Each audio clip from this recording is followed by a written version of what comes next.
We are going to talk to you about from A to evil, the salad bar of ideology. You know what that means? No? Good, because these guys are going to explain it to you.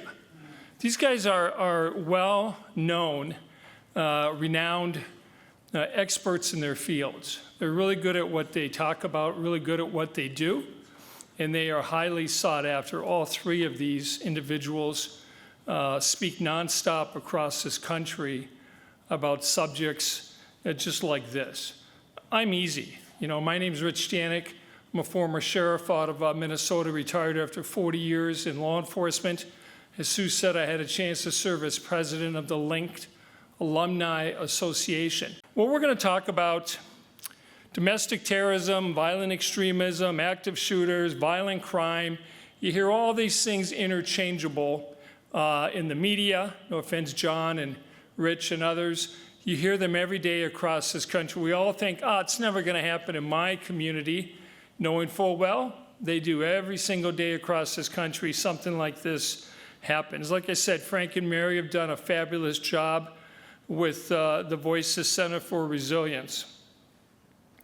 If you think about, if you go to this slide, you get a chance to see myself, Julianne, Karie, and Meghann. I encourage you to read their bios. I encourage you to understand where they're coming from and what their perspective is, because again, they've got just a lot of foresight and experience built into this. It's hard to find a panel like this and put it together, and for them to take time out of their schedules to be here with all of us.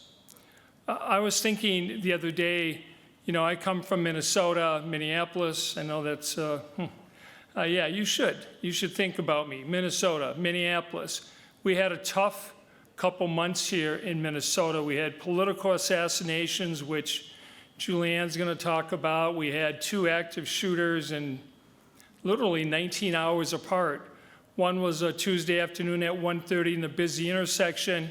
He got out of a car in front of a Catholic high school, fired off about 100 rounds, hit 7 people, killed 1, wounded 6 others. Middle of the day in South Minneapolis.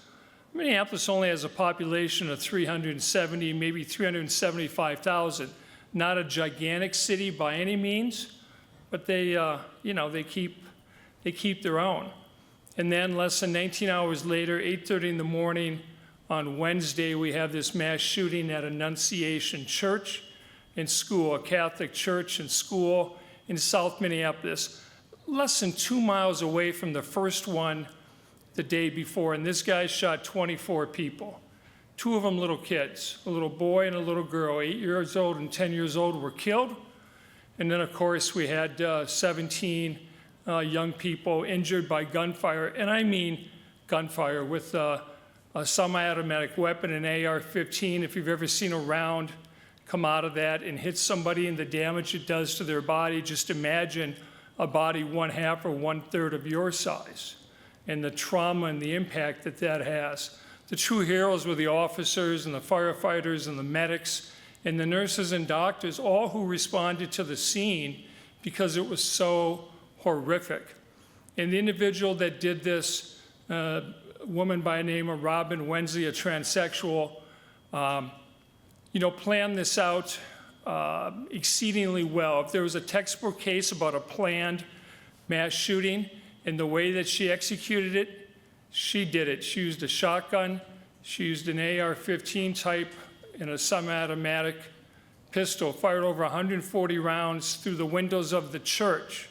The church had a policy when mass started, they locked the front doors, or what are the back doors, so no one could come in after the service. So that prevented him from being in the church, but rather firing through the stained glass windows on the side of the church. He thought about it because he barricaded the door on that side of the church so no one could come out and confront him, and also because the little kids then could not escape or get out of the line of fire.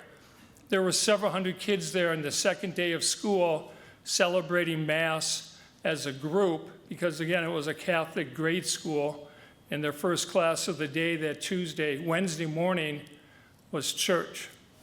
You just think about that and what happens, and you get a pretty good idea what these folks are going to cover. Like I said, we talk about this all the time. Is it an act of terrorism? Is it an active shooter? What's violent extremism? How does it all fit together? These guys are going to talk to you for the next 25, 30 minutes, go over several different scenarios, not case studies. We just want to talk to you a little bit about what happened. And then we want to get into a little more in depth about their perspectives about how this happens and where it comes from and what can we all do, right? We're all of us here are parents. Some of us are proud grandparents. I am. She is. A number of you are. We're all brothers and sisters and aunts and uncles, and we have an obligation. And we all know that most of these mass shootings, it doesn't escape us that mental health and other things are one of the key drivers of it, and we could all do better. Say something, see something, see something, say something. Call it what you want to call it, but we all have an obligation, all of us. With that, I'll turn it over to Julianne. We're going to go through this in about 20 minutes or so. We're going to come back and leave ample time for questions from this group and questions from the audience. Thank you. Well, thank you all for being here, joining us in what I think is a very important conversation. 24 years ago here, 9/11, the attacks. 24 years later, are we better at this? Are we addressing the threats? Have we grown? Have we improved? I think that's one of the things that we should be asking ourselves in this room today. And after what's happened in Minneapolis, what happened with my colleagues from the Minnesota State Senate, I'm not so sure how to answer that question. And so when Sheriff Stanek asked me to address this question, I thought, well, I certainly don't have the answers, but I can certainly tee up the question for everyone in this room and everyone online. So the sheriff spoke a little bit about recent acts of targeted violence. I have to say, between John Miller and Rebecca Weiner, they're like the doctors of doom, right? They told us about every single incident over the last year, and it's just heartbreaking and overwhelming to think about the impact to our families, our communities, the individuals that were harmed. And so this slide really is intended to raise awareness to the targets of the violence, not necessarily the actors in the violence.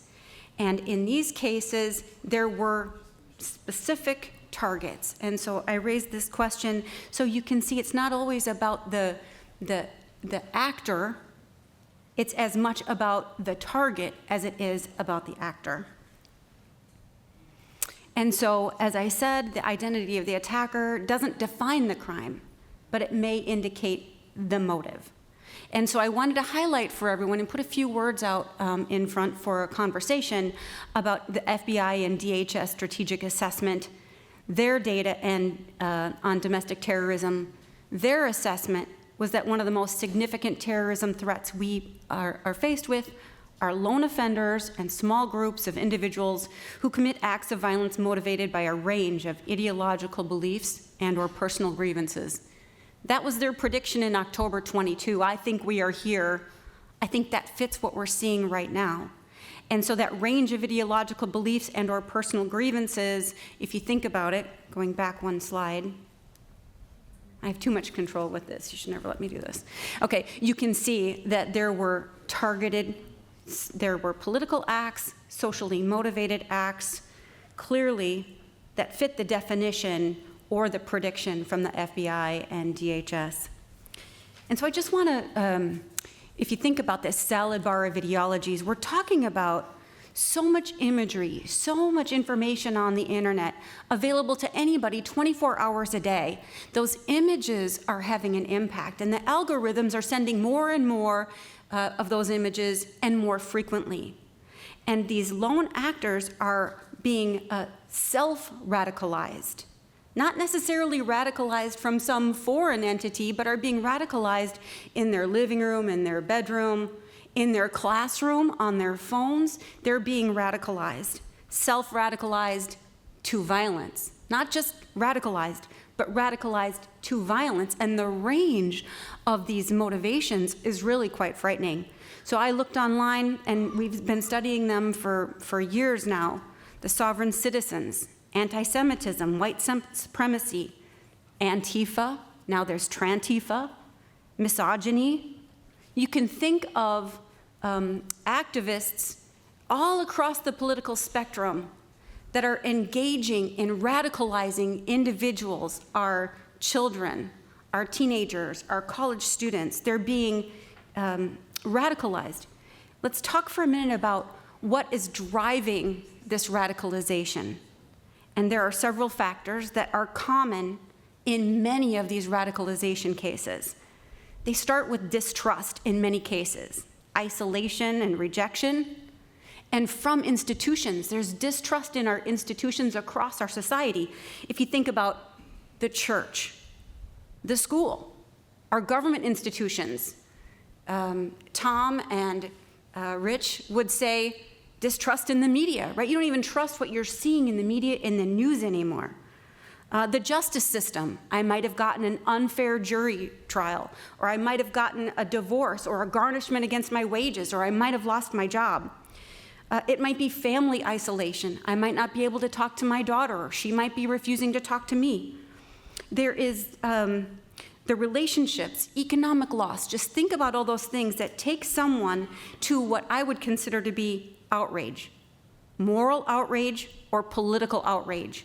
So from distrust to isolation to outrage based on someone's experiences of humiliation, or what they perceive to be a struggle for rights, or to be recognized, or to be heard. So I put this slide together so you could see what the actual definitions are. Because I think we are in a place where we have to challenge these definitions to ask, do they still serve us with the domestic violent extremism or the criminal acts that we see in our communities today?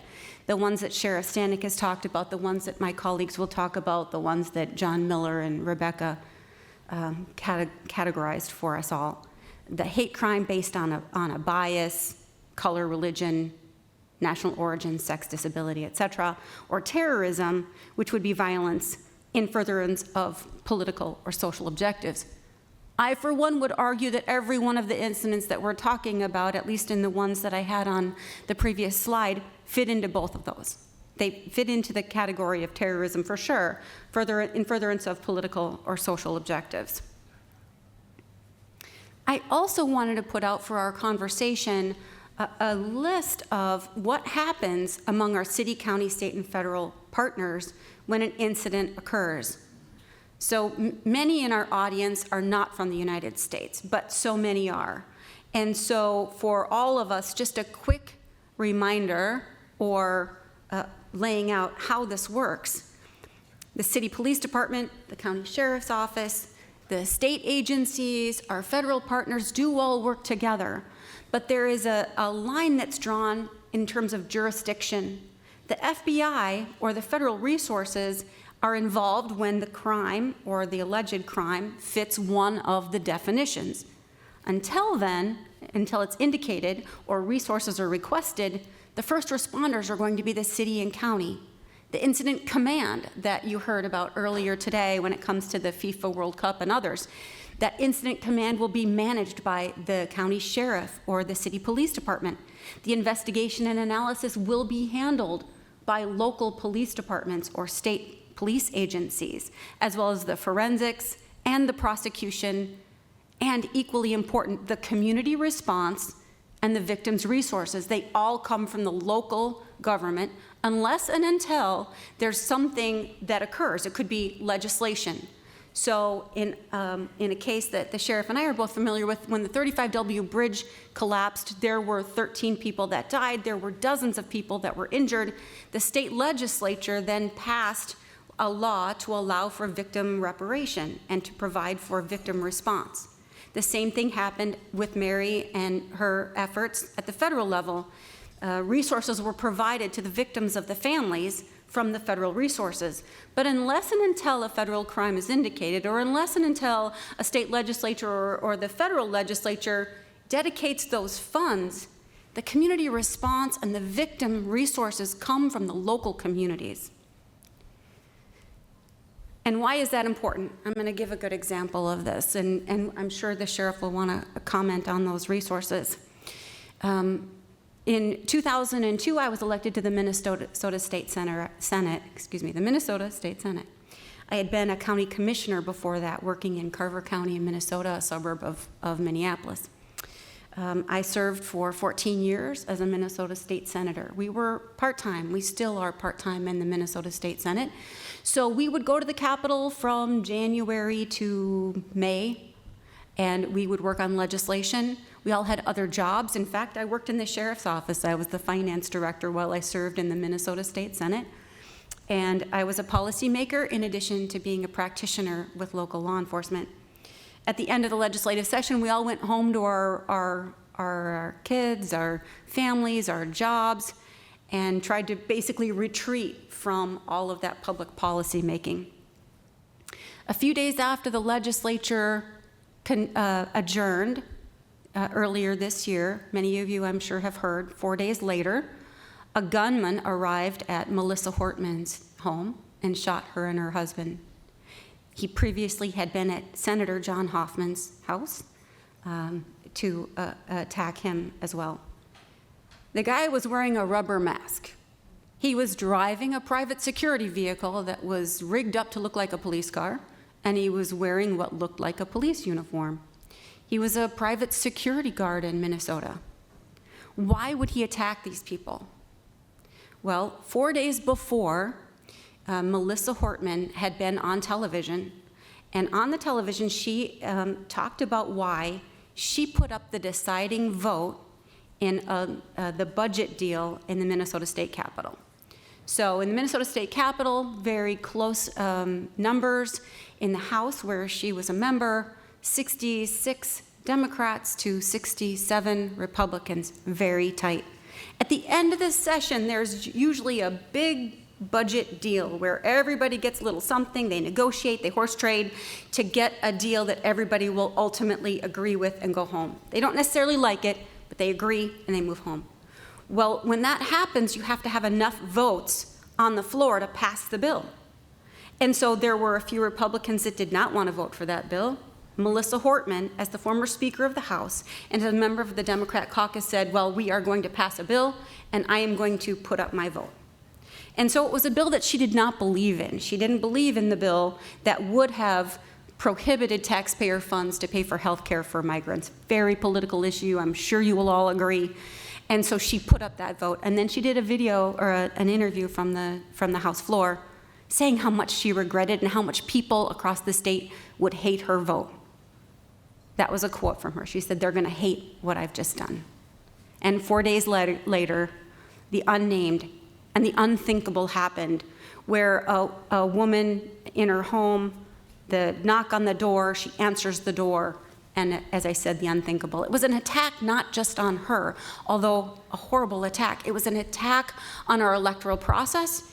It was an attack on our policy-making process and the fabric of our nation. And so with that, I wanted to cue up both the political and the social targets and some of the information for the next speakers to talk a little bit about their expertise and their views of these questions about this definition, and does it matter, and do we have the right definition? Thank you. Oops. Good. Meghann, you want to? Sure. So thank you, Julianne. I think you really covered a lot, and I know I see a lot of my colleagues in the room right now, and I think if you asked any one of them to define ideology or extremism today, you'd get a different answer from every single one of them.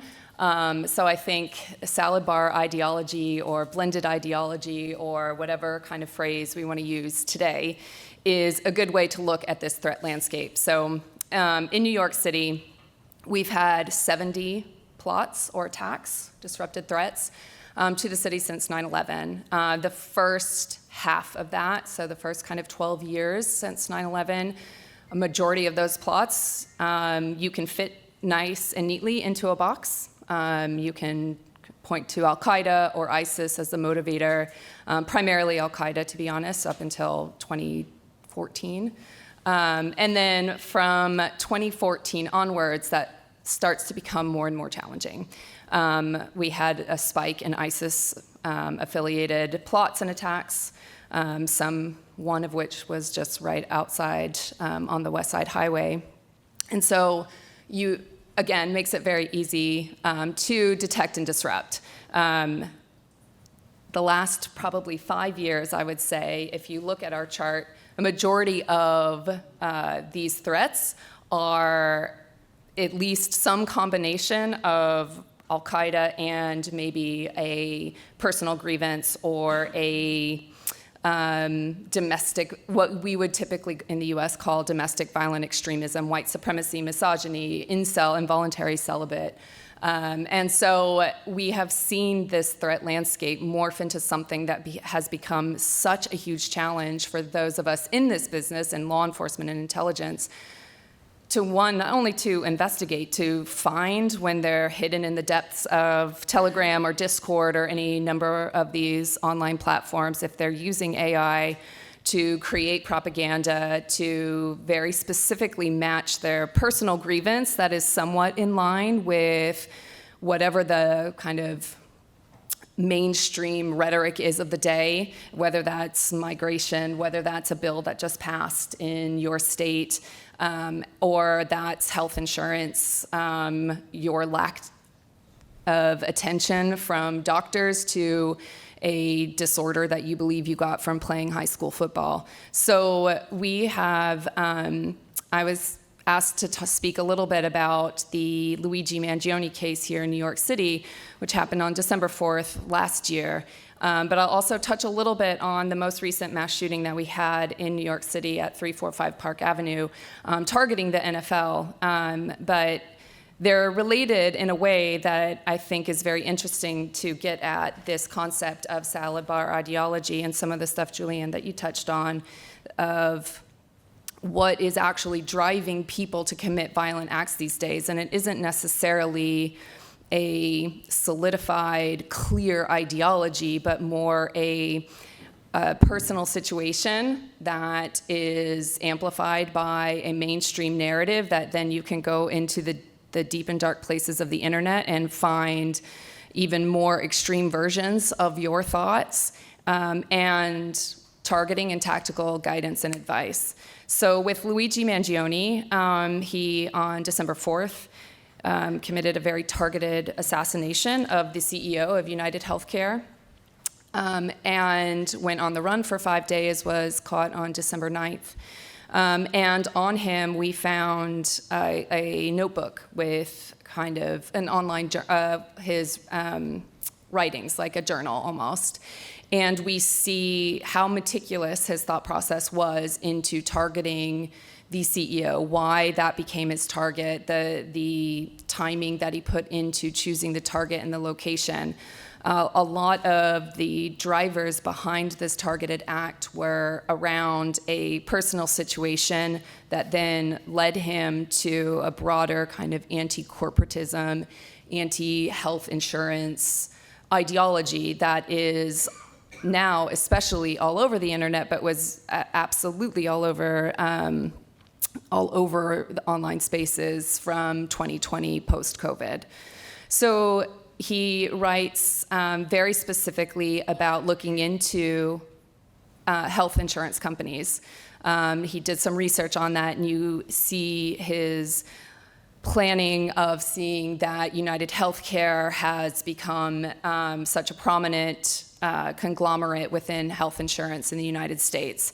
And so then he sees that the CEO is going to be meeting with what he calls all of his bean counters in New York City, and figures this is the perfect target for my attack because I don't want this to be terrorism. He specifically references his incident not wanting to be seen as terrorism, and he didn't want to indiscriminately kill innocent people that worked at the health at United Healthcare, but instead very specifically target the CEO, as he saw as kind of a representation of what he called the parasitic health care industry. So a lot of thought process went into somebody who experienced some personal pain, led him to this anti-corporate, anti-healthcare ideology, and then was able to come up with the what fit his grievances very perfectly as far as healthcare and anti-corporatism, and that is the CEO of a company attending a meeting with all of the accountants, et cetera, to talk about, in his thoughts, how to make more money for their company.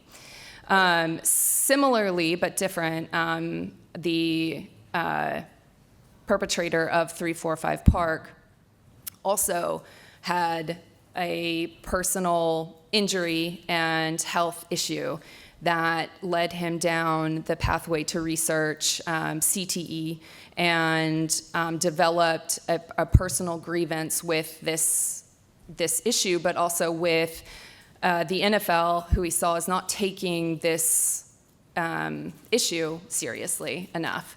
There were also, in the case of Tamura, handwritten notes where we see the focus on the NFL and CTE and how this kind of very specific personal grievance fit into a kind of a larger health industry grievance, and made it very easy for him to select his target.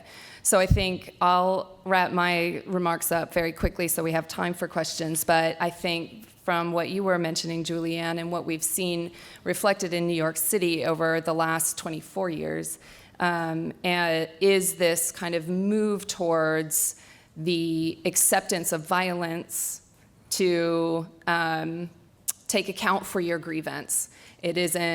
No longer are we in a society where we can air our personal grievances and feel like this is enough. We're seeing a lot more of that manifest in violent acts and targeted acts. And I think actually even the school shooting recently is a great example of that as well.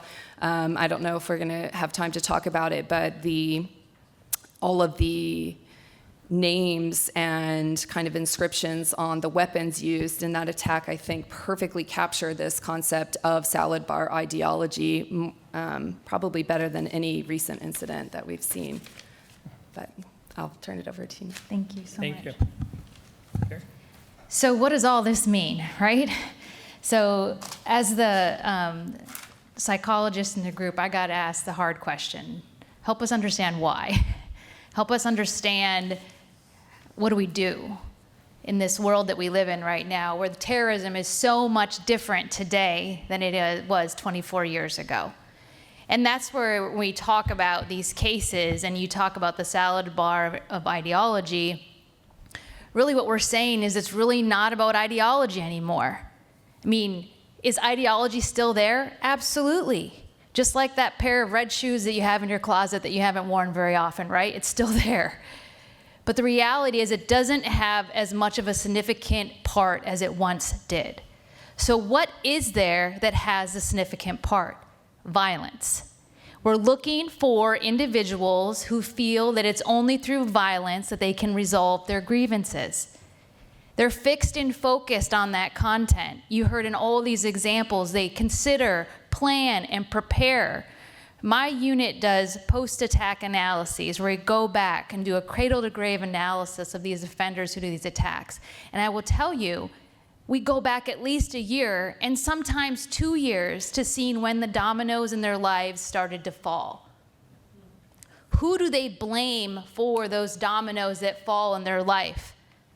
And that's why in our day and age that we live in, we cannot be the person who make those dominoes fall. If we're a part of a workforce or we have the ability to impact change in a positive way, we need to think about that impact and what we have control over. So we know that they seek violence to resolve their grievance. We know they consider, plan, and prepare. We know that they're predatory offenders. They are looking for vulnerable people to exploit. And that's how we got to 764.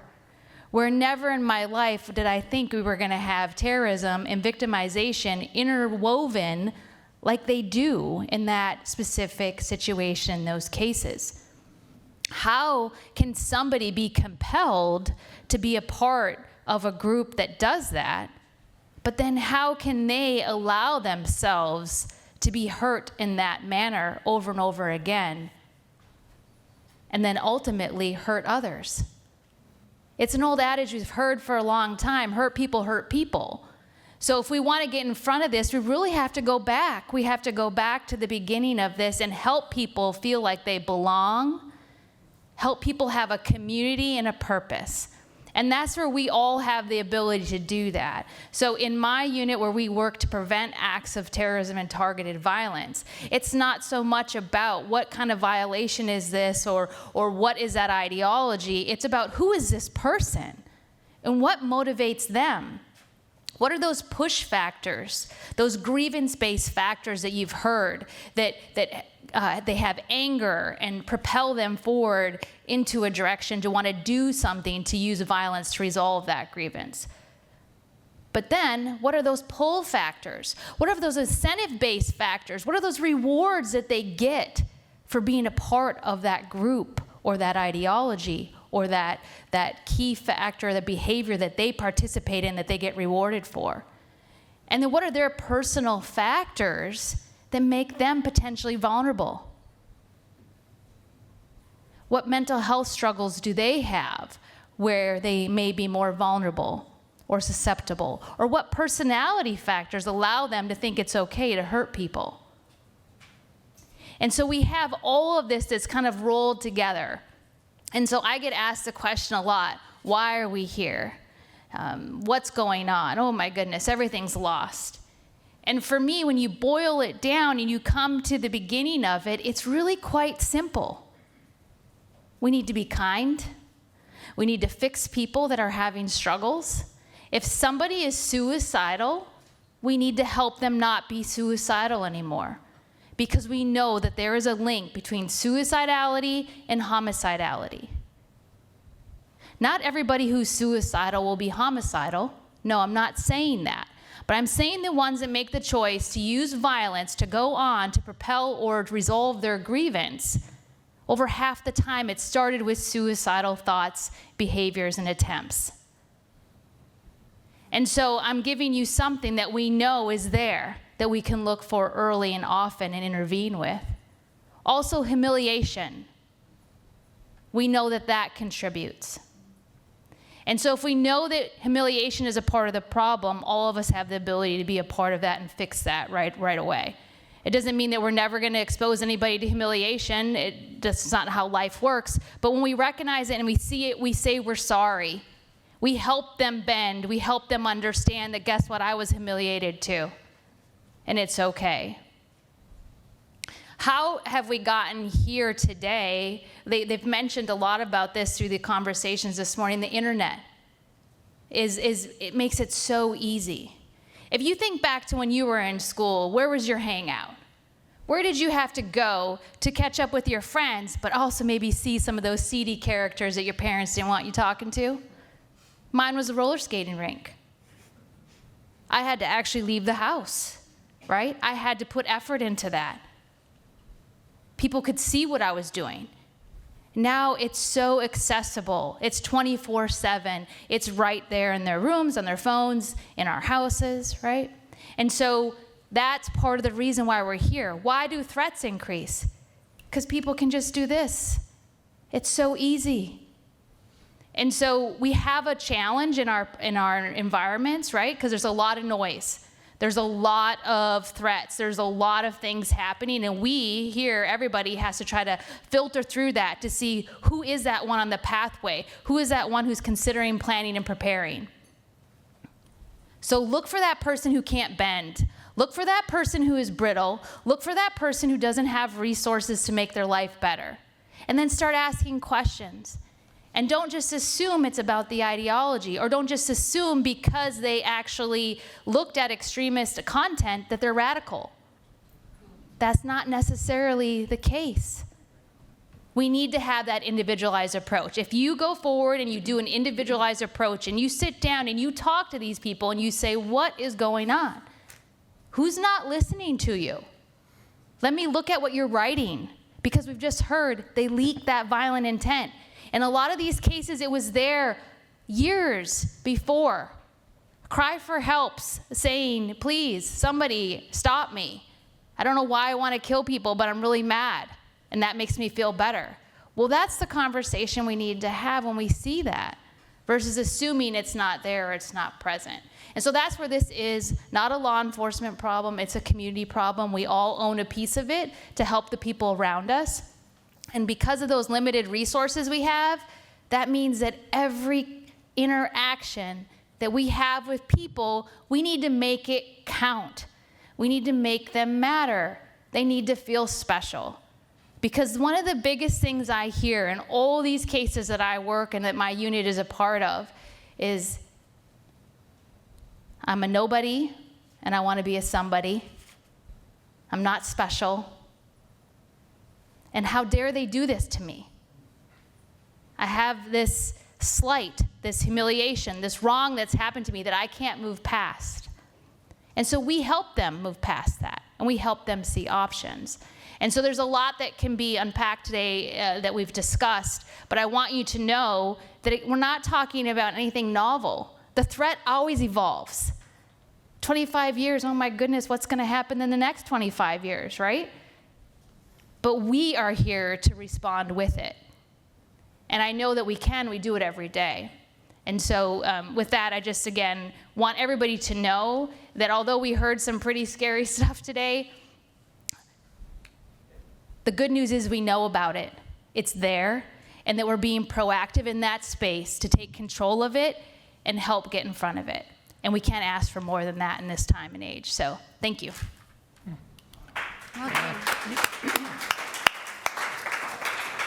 So the three of you did a fabulous job laying this out, and we're going to take a couple questions from the audience. First, I want to ask the first one, and that is, I don't understand this thing about obsession or fixation with a manifesto. What exactly is a manifesto? Why every time we have an incident like this, the media jumps on it, the public jumps on it, law enforcement, many times they probably mischaracterize what it is or isn't. Tell us what it really is and why. Yeah, I mean, I think from my standpoint, whenever I hear manifesto on the news or in any type of setting, it's like taking gas and pouring it on the fire. It's a real accelerant, and so that's why it's so important. Words matter, and that we're using the right words. So there's a difference between a manifesto and offender's writings. And when you say manifesto, what a manifesto is that somebody has decided that they are going to do something, do a violent act. They are taking responsibility for that. So the first purpose of a manifesto is to say, hey, I did this. And then the second reason is to be able to tell you why they did it. And again, remember, their words, their perception. Does that mean that that's reality? Not necessarily. Does that mean it's truth? Not necessarily. It's what they want us to believe. That's what they want us to take away. So a manifesto has significance. It has purpose. It has more power with it. Offenders' writings, just that. Offenders' writings, journals, thoughts, content, struggles in their lives, right? And so, again, we have to be very particular about those words that we use, because when we say manifesto, we're already assuming and giving them status that they are an attacker, and that means something in this community of attackers. So let's make it less appealing. Let's call it what it is. It's probably offenders' writings. It's probably journals. It's probably drawings. It's probably thoughts that they've had in a private setting that wasn't necessarily intended for a broader audience. Great. Questions from the audience? Go ahead, miss. Thanks, Kate Wallace from Victim Support Scotland.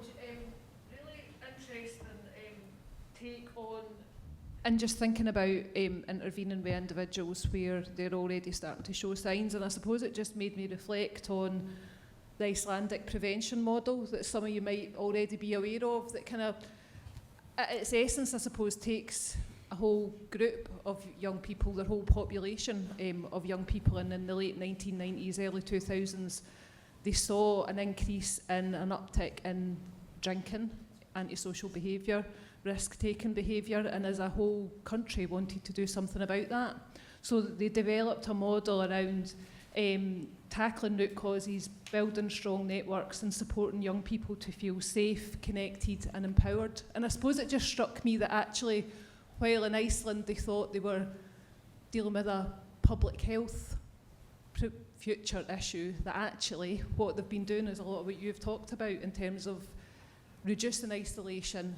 It's about parents spending more time with their kids, having less time online, you know, all of that. And actually, when you think about it, what they're probably doing is preventing some of what you've just described. So I just thought I would share that, and it's come to other countries in different guises. In Scotland, it's called an organisation called Planet Youth. But just in case anybody hasn't heard of it, it really is worth looking up in the context of what you're describing, which is even more upstream than when people start to show some of the signs that you've discussed, but really getting in there at a community level, and you know, and a kind of bigger approach, which sounds to me like, from what you're describing, probably what we need more of. So it was just to share that. Thank you. Thank you.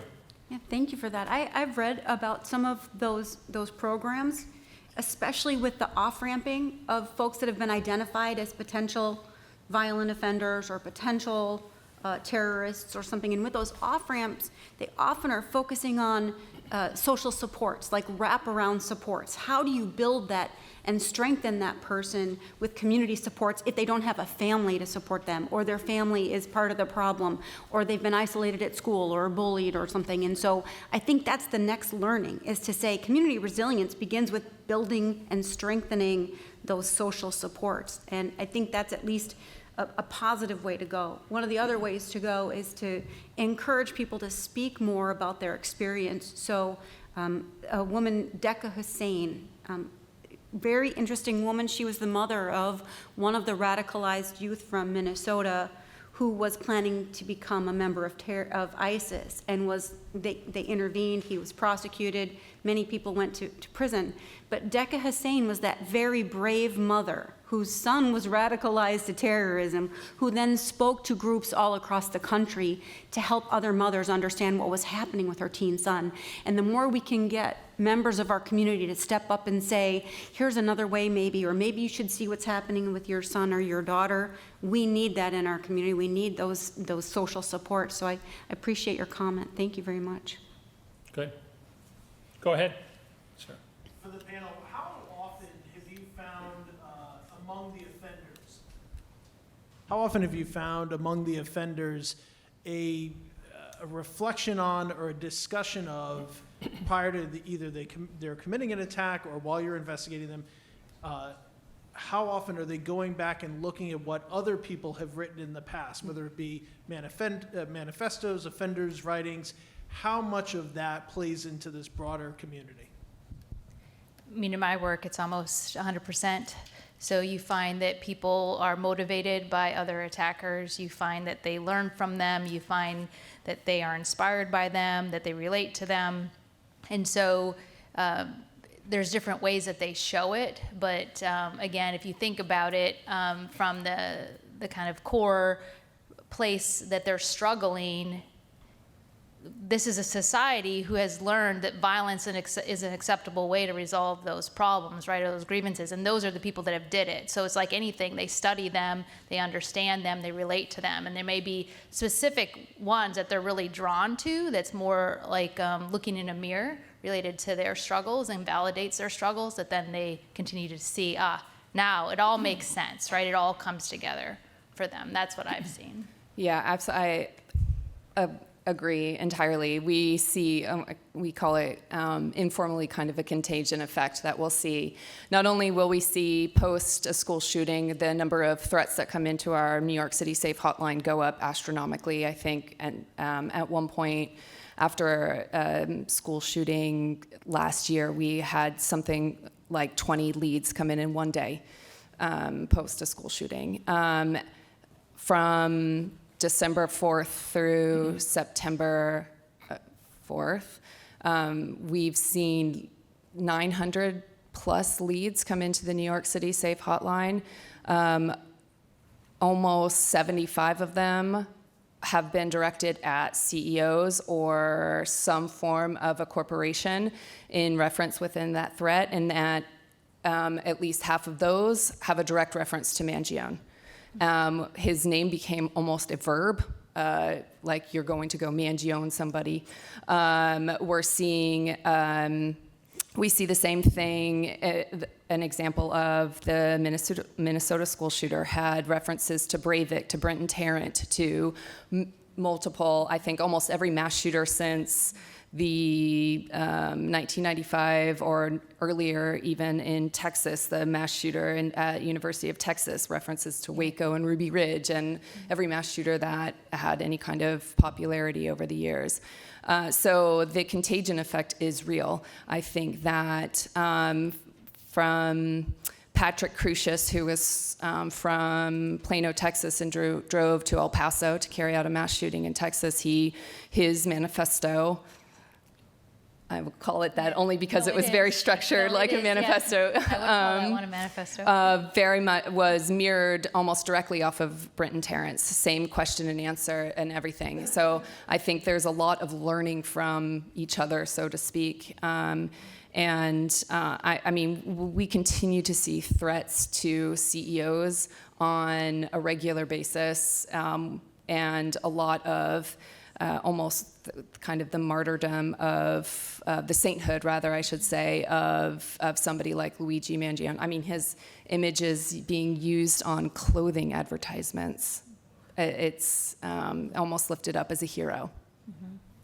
We all have this like incessant need to want to understand why something happened, what motivated somebody to do it. And law enforcement spends a lot of time going back through. We always used to say, you know, autopsy without blame, we're going to find out, go back as far as we need to. But you all talked about this mass shooting out of Minnesota at this church. And here this individual, you know, he's got a different lifestyle. He went from a boy to a girl. He blamed his mom. His writings incorporated all these mass shooters going back over the last 35, 40 years. He wrote on the magazines of the ammunition for his rifle, I hate Jews, I hate blacks, I hate Hispanics, I hate Trump. He didn't like himself. The FBI calls it an act of domestic terrorism. They say they'll investigate it as a hate crime. How are you ever going to ever unpack this and get down to what drove her to do what they did that day with these kids? How? Yeah, I mean, I think it goes to some of those factors of not having the resources to deal with the challenges of life that people are dealing with. And so if I were to like kind of hone in on one factor, people have to have an identity, and they have to be able to be a part of a community and be a part of have a belonging and a sense of purpose. And so without that, then they can find their own ways, right? And I think that's the struggle. And then just to highlight really quickly on the 764 thing that we talked about, the nihilistic violent extremism, what's so interesting in that same, looking at it right from that individual factors, is you have a group of people who feel that life isn't worth living, it has no meaning, and therefore they, through violence, are going to propel forward to further their cause. And you have a group of people who feel like life's not worth living, and it's okay then to abuse them.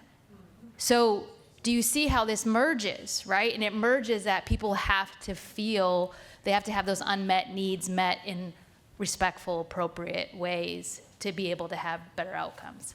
Can I just ask one question? In terms of mental illness, where, if anywhere, does this fit in? And I'm just looking at in terms of defences to some of these offences where people might be prosecuted. Are we looking at borderline personality disorders? Are we looking at mental illnesses in any sense in any of this? So from our research at the FBI, we don't necessarily see a mental illness problem. Only 25% of the attackers were diagnosed with a mental illness, but we see a mental wellness problem. We see that lack of resiliency, that brittle personality, that inability to bend. We also see more of those suicidal kind of factors. And so again, it doesn't mean that there's not mental wellness issues. It's just in that traditional sense of a mental illness diagnosis, you know, schizophrenia, things along those lines, we're not seeing that. Julianne, Karie, Meghann, nothing short of amazing. Thank you very much.